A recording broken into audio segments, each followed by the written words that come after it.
C'est une régression totale après 450 ans de civilisation du crime, de maîtrise du crime, de contrôle du crime, de la violence homicide, de la pulsion de mort. Eh bien, il y a un retournement de tendance historique, rapide, grave et intense. Mais sur l'inversion.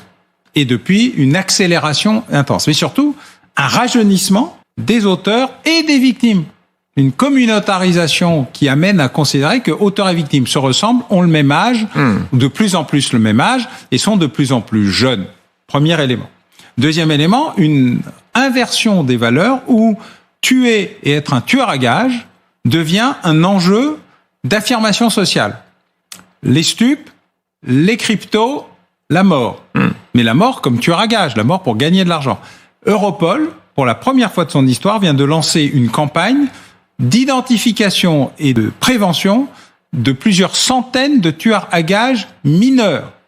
Le pays le plus touché étant, semble-t-il, la Suède. C'est pas le premier qui vous arrive directement à l'idée, qui en a identifié des dizaines sur les réseaux sociaux. On tue quelqu'un pour combien ? 500, 1000, 10 000, 20 000 euros. Ça dépend de qui est prêt à tuer pour combien. Et la plupart d'entre eux s'en vantent sur les réseaux sociaux.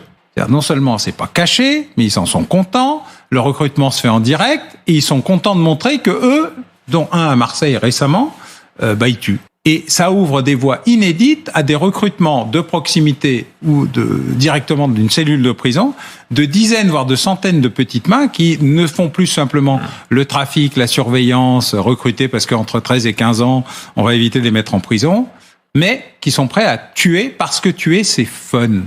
Et ce phénomène-là, qui est né par une culture qui n'est pas celle du jeu vidéo en tant que tel, mais de ce qui se cache derrière le jeu vidéo comme outil de recrutement, de pousser à l'acte, et surtout par l'algorithme des réseaux sociaux qui vous enferme dans une bulle du même sujet, parce que comme vous l'avez vu une fois, peut-être que vous ne voulez voir que cela. L'algorithme les enferme dans des vidéos qui montrent que tu tues, tu gagnes, etc.